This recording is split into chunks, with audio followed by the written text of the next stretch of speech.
मनुष्य के सारे संबंधों का आधार है अपेक्षा।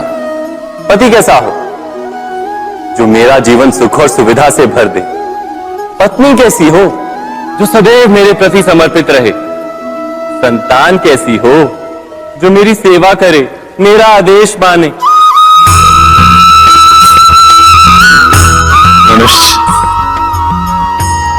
मनुष्य उसी को प्रेम भी कर पाता है जो उसकी अपेक्षा पूर्ण करता है। और अपेक्षा की तो नियति है भंग होना। कैसे? क्योंकि अपेक्षा मनुष्य के मस्तिष्क में जन्म लेती है। कोई अन्य व्यक्ति उसकी अपेक्षाओं के बारे में जान ही नहीं पाता। पूर्ण करने की प्रामाणिक इच्छा हो तब भी कोई मनुष्य किसी की अपेक्षाओं को पूर्ण नहीं कर पाता।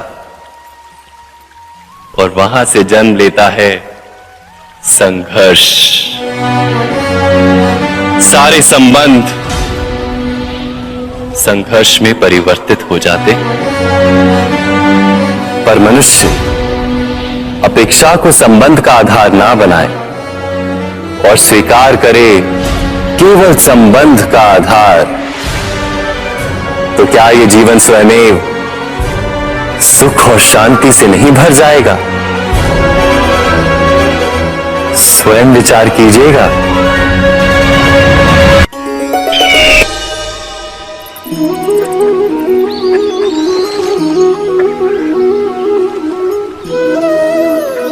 समय के आरंभ से ही मनुष्य को एक प्रश्न सदा पीड़ा देता है कि वो अपने संबंधों में अधिकतम सुख और कम से कम दुख किस प्रकार प्राप्त कर सकता है।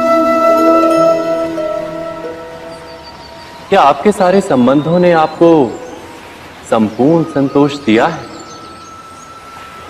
विचार कीजिए। हमारा जीवन संबंधों पर आधारित है। हमारी सुरक्षा संबंधों पर आधारित है। इसी कारण हमारे जीवन के सारे सुखों का आधार भी संबंध है। किंतु फिर भी हमें संबंधों में ही अधिकतर दुख क्यों प्राप्त होते हैं? सदा ही संघर्ष भी संबंधों से ही उत्पन्न क्यों हो जाते हैं? कभी विचार किया है? जब कोई व्यक्ति किसी अन्य व्यक्ति के विचार अथवा कार्य को स्वीकार नहीं करता, उसमें परिवर्तन करने का प्रयत्न करता है, तो संघर्ष जन्म लेता है। अर्थात जितना अधिक अस्वीकार उतना ही अधिक संघर्ष, और जितना अधिक स्वीकार उतना ही अधिक सुख। क्या ये वास्तविकता नहीं? यदि मनुष्य स्वयं अपनी अपेक्षाओं पर अंकुश रखे, अपने विचारों को परखे, किसी अन्य व्यक्ति में परिवर्तन करने का प्रयत्न ना कर स्वयं अपने भीतर परिवर्तन करने का प्रयास करे, तो क्या संबंधों में संतोष प्राप्त करना इतना कठिन? अर्थात क्या स्वीकार ही संबंध का वास्तविक अर्थ नहीं? स्वयं विचार कीजिए।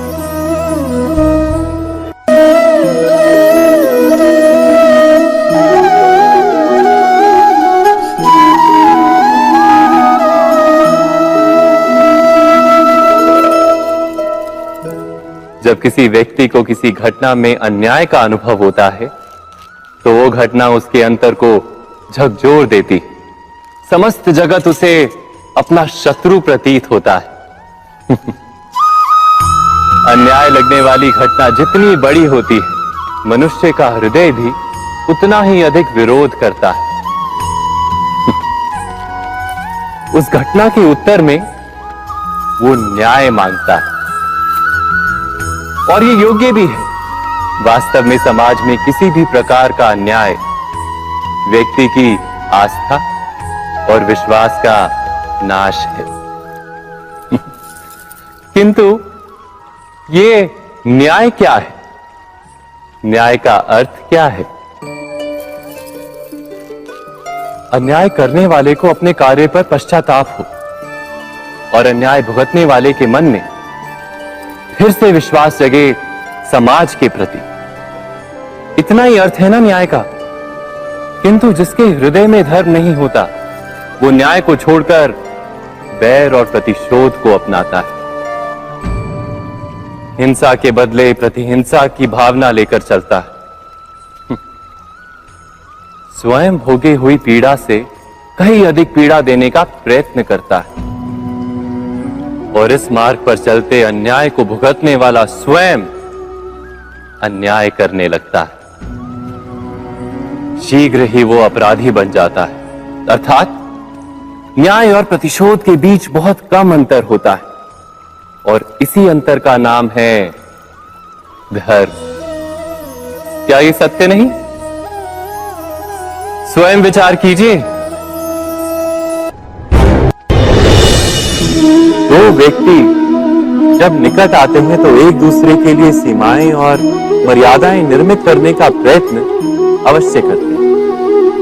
हम यदि सारे संबंधों पर विचार करें तो देखेंगे कि इन सारे संबंधों का आधार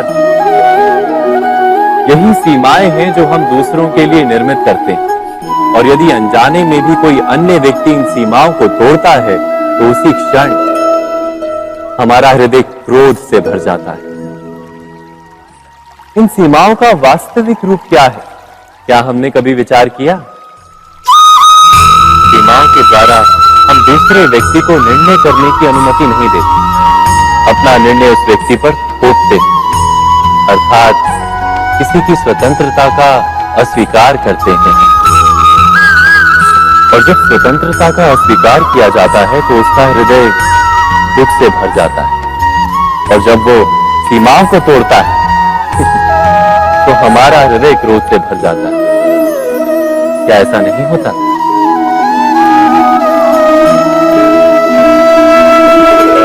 पर यदि एक दूसरे की स्वतंत्रता का सम्मान किया जाए तो किसी मर्यादाओं या सीमाओं की आवश्यकता ही नहीं होती। अर्थात जिस प्रकार स्वीकार किसी संबंध का देह है, क्या वैसे ही स्वतंत्रता किसी संबंध की आत्मा नहीं? स्वयं विचार कीजिए।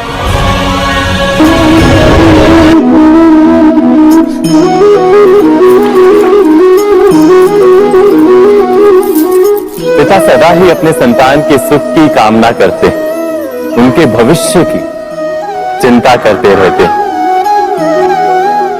इसी कारणवश सदा ही अपने संतानों के भविष्य का मार्ग स्वयं निश्चित करने का प्रयत्न करते रहते हैं। जिस मार्ग पर पिता स्वयं चला है, जिस मार्ग के कंकर पत्थर को स्वयं देखा है, मार्ग की छाया, मार्ग की धूप को स्वयं जाना है, उसी मार्ग पर उसका पुत्र भी चले, यही इच्छा रहती है हर पिता की। निसंदेह उत्तम भावना है ये, किंतु 3 प्रश्नों के ऊपर विचार करना हम भूल ही जाते हैं। कौन से प्रश्न? प्रथम प्रश्न, क्या समय के साथ प्रत्येक मार्ग बदल नहीं जाते? क्या समय सदा ही नई चुनौतियों को लेकर नहीं आता?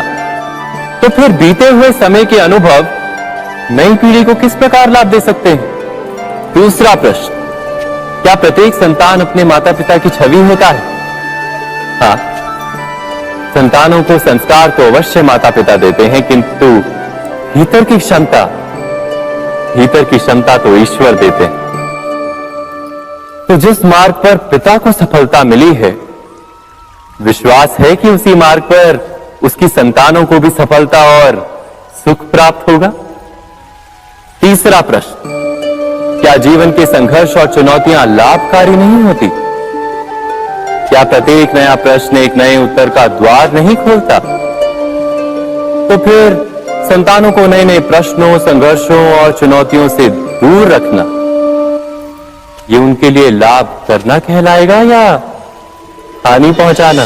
अर्थात जिस प्रकार संतान के भविष्य का निर्माण करने के बदले उसके चरित्र का निर्माण करना श्रेष्ठ है, वैसे संतानों के जीवन का मार्ग निश्चित करने के बदले उन्हें नए संघर्षों के साथ जूझने के लिए मनोबल व ज्ञान देना अधिक लाभदायक नहीं होगा?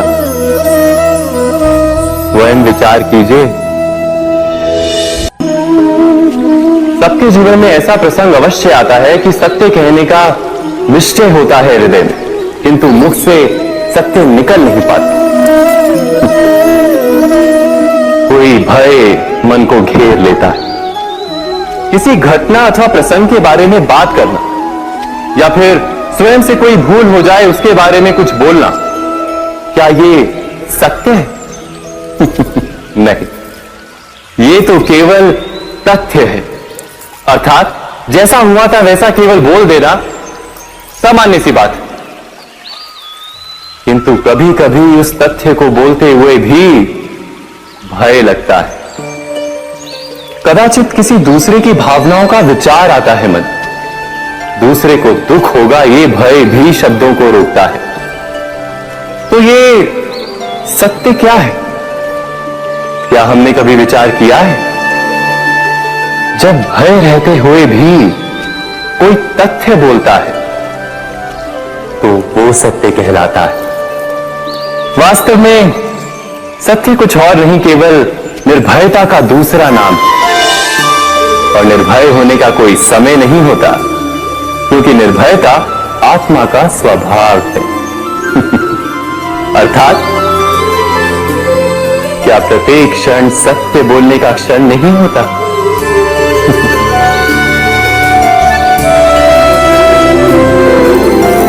स्वयं विचार कीजिए। जब भी किसी की आशा और इच्छा भंग होती है तो उसका हृदय क्रोध से भर जाता है। जिस व्यक्ति को वो अपना अपराधी समझता है उसे दंड देने का प्रयत्न करता है। पर क्या हमारी इच्छा या आशा का भंग होना क्या सदा ही किसी का अपराध होता है? इच्छाओं के अपूर्ण रहने के तो कई कारण हो सकते हैं। कुछ तो संजोग के कारण अधूरी रह जाती हैं और कुछ नियति के कारण। और कभी कभी इच्छाओं का स्वरूप ही ऐसा होता है कि वो पूर्ण नहीं हो पाती। बिना परिस्थिति पर विचार किए किसी को अपराधी मान लेना न्याय नहीं, प्रतिशोध है। न्याय का आधार तो दया है, करुणा है, और प्रतिशोध का आधार क्रोध, अहंकार। अर्थात हृदय में करुणा धारण किए बिना किसी के अपराध के विषय में विचार करना, किसी को दंड देना क्या अपने आप में ही अन्याय नहीं? स्वयं विचार कीजिए।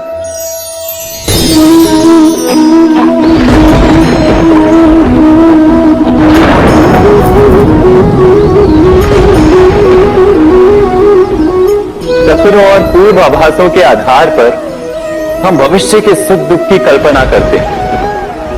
भविष्य के दुख का कारण दूर करने के लिए हम आज योजना बनाते हैं। किंतु कल के संकट को आज निर्मूल करने से हमें लाभ मिलता है या हानि पहुंचती है? ये प्रश्न हम कभी नहीं करते। सत्य तो ये है कि संकट और उसका निवारण साथ जनते हैं, व्यक्ति के लिए भी और सृष्टि के लिए भी। नहीं, आप अपने भूतकाल का स्मरण कीजिए, इतिहास को देखिए। आप तुरंत ही ये जान पाएंगे कि जब जब संकट आता है तब तब उसका निवारण करने वाली शक्ति भी जन्म लेती। यही तो जगत का चलन है। वस्तुतः संकट ही शक्ति के जन्म का कारण है। प्रत्येक व्यक्ति जब संकट से निकलता है तो एक पद आगे बढ़ा होता है, अधिक चमकता है, आत्मविश्वास से अधिक भरा होता है, न केवल अपने लिए अपितु विश्व के लिए भी। क्या ये सत्य नहीं? वास्तव में संकट का जन्म है एक अवसर का जन्म, अपने आप को बदलने का, अपने विचारों को ऊंचाई पर करने का अवसर, अपनी आत्मा को बलवान और ज्ञान मंडित बनाने का अवसर। जो ये कर पाता है उसे कोई संकट नहीं होता, किंतु जो ये नहीं कर पाता वो तो स्वयं एक संकट है विश्व के लिए। विचार कीजिए।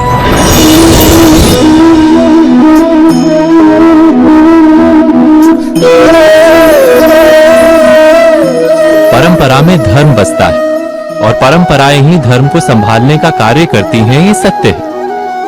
पर क्या केवल परंपरा ही धर्म है? विचार कीजिए। सत्य तो यह है कि जिस प्रकार पाषाण में शिल्प होता है, उसी प्रकार परंपरा में धर्म होता है। स्वयं विचार कीजिए। व्यक्ति को जब उसके अपराध का दंड मिलता है, तब कभी कभी उस न्याय को देखकर मन कचोटता है। प्रश्न उठता है हृदय में कि जब वो अपराध हुआ था, तब व्यक्ति भिन्न था। उसके पश्चात उसने इतने पश्चाताप किए, स्वयं में इतना परिवर्तन किया, फिर उसे दंड क्यों मिले? पर जहां आघात होता है, वहां प्रत्याघात भी होता है। जैसा कर्म वैसा फल।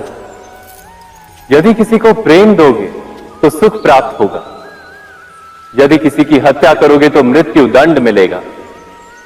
जैसा कार्य वैसा ही न्याय। तो फिर प्रायश्चित और पश्चाताप का कोई मूल्य नहीं है? अवश्य है मूल्य। प्रायश्चित और पश्चाताप मनुष्य की आत्मा को बलवान करता है। आने वाले दंड को स्वीकार करने के लिए मनुष्य को तैयार करता है। अर्थात बिना प्रायश्चित के दंड स्वीकार करने का कोई मूल्य है? स्वयं विचार कीजिए।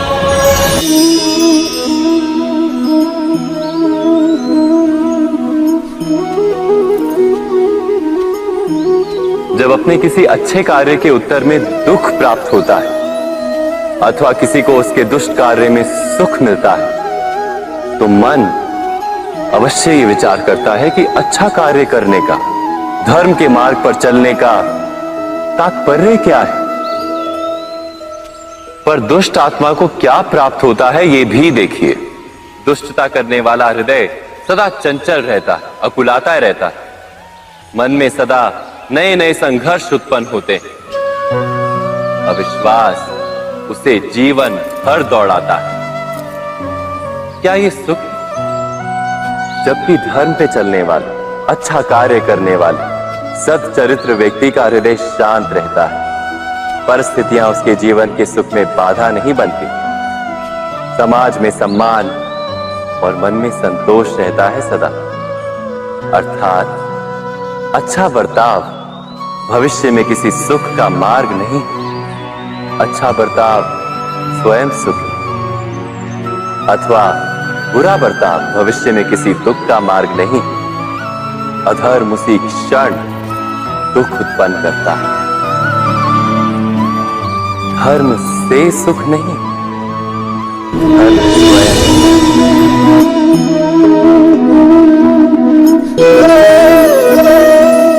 सत्ता की लालसा सबके हृदय को घेरे रहती है। प्रत्येक व्यक्ति अपना एक राष्ट्र निर्मित करने का प्रयत्न अवश्य करता है। फिर वो राष्ट्र गुरु राष्ट्र की भांति बहुत बड़ा हो या फिर अपने परिवार तक सीमित हो, वो सत्ता प्राप्त करने का प्रयास अवश्य करता है। किंतु सत्ता का वास्तविक रूप क्या है? क्या हमने कभी विचार किया है? एक मनुष्य जितने अधिक लोगों के जीवन को प्रभावित कर सके, जितने अधिक लोगों के जीवन की स्वतंत्रता पर अंकुश रख सके, उतनी ही अधिक सत्ता का अनुभव करता है वो। सत्ता का वास्तविक रूप ही है अन्य के जीवन पर स्वयं का प्रभाव। किंतु क्या वास्तविक प्रभाव प्रेम, दया, करुणा और धर्म से निर्मित नहीं होता? जब भी मनुष्य कठोरता और अधर्म से सत्ता प्राप्त करने का प्रयत्न करता है, तब वो दूसरों के हृदय में विरोध अथवा विद्रोह को जन्म देता है। और परिणाम कुछ इस प्रकार। हां, कुछ समय के लिए वो स्वयं को प्रभावी और शक्तिशाली अवश्य पाता है, किंतु वो वास्तविक सत्ता नहीं। यही कारण है कि भृगु और वशिष्ठ जैसे ऋषियों की आज भी पूजा की जाती है, रावण और हिरण्यकशिपु की नहीं। इस पर तो आप विचार अवश्य करें। सत्य कहा ना?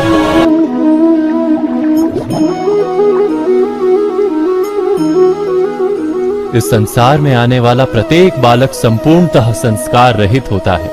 उसके अंतर पर ना किसी अच्छे संस्कार के चिन्ह अंकित होते हैं, ना ही बुरे संस्कार के।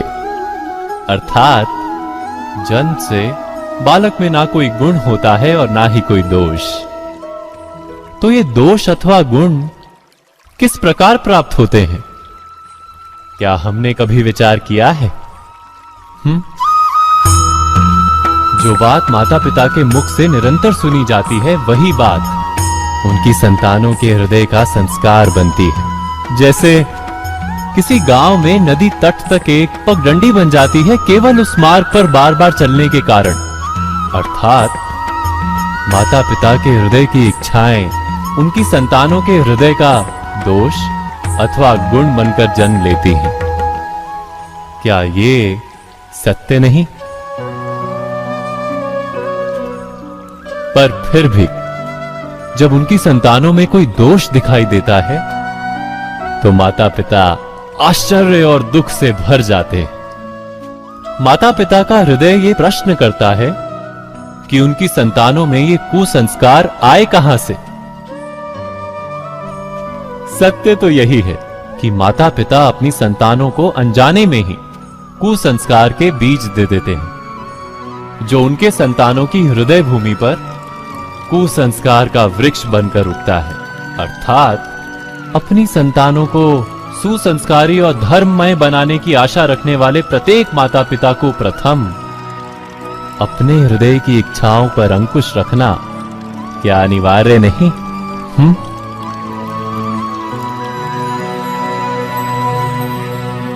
प्रत्येक माता पिता इस पर विचार अवश्य कीजिएगा।